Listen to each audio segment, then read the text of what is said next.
পাকিস্তানের তরুণ প্রজন্মের প্রিয় নায়িকা হানিয়া আমির, যাকে ভক্তরা ভালোবেসে ডাকেন পাকিস্তানি ডল। কয়েকদিন হলো তিনি বেড়াতে এসেছেন ঢাকায়, আর ঢাকায় পা রাখার পর থেকেই যেন একের পর এক চমক দিয়ে যাচ্ছেন ভক্তদের।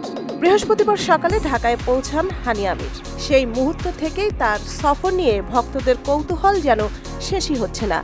নিজের ইনস্টাগ্রামে একের পর এক ছবি ও ভিডিও পোস্ট করে সবাইকে জানান দিচ্ছেন তিনি কতটা আনন্দ করছেন এই ভ্রমণে। শুক্রবার সকালেই ছুটে গেলেন ঐতিহাসিক আহসান মঞ্জিলে।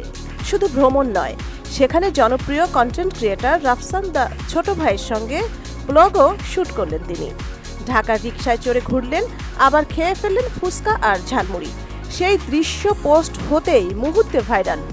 বলা যায় ঢাকার রাস্তার খাবার খেয়ে তিনি যেন নতুন এক অভিজ্ঞতা পেলেন। এরপর শনিবার সন্ধ্যায় হাজির হলেন ঢাকার একটি 5 তারকা হোটেলে। সেখানে এক আয়োজনে অংশ নেন হানিয়া আমির।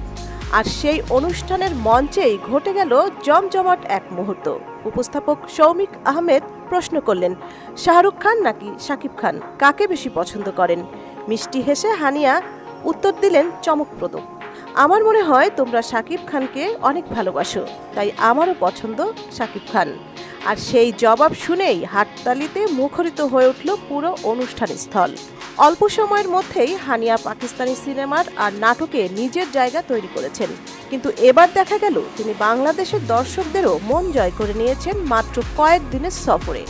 ঢাকার রাস্তাঘাট, ঐতিহাসিক স্থাপনা, ফুচকার মজাদার স্বাদ আর ভক্তদের ভালোবাসা সব মিলিয়ে এই সফর যেন তার কাছে ভোলার মতো নয়, তা বলাই বাহুল্য। তাহলে আপনাদের কেমন লাগলো হানিয়া আমিরের ঢাকা সফর? কমেন্টে জানাতে ভুলবেন না। সঞ্জিদা জুথি, সারা বাংলা।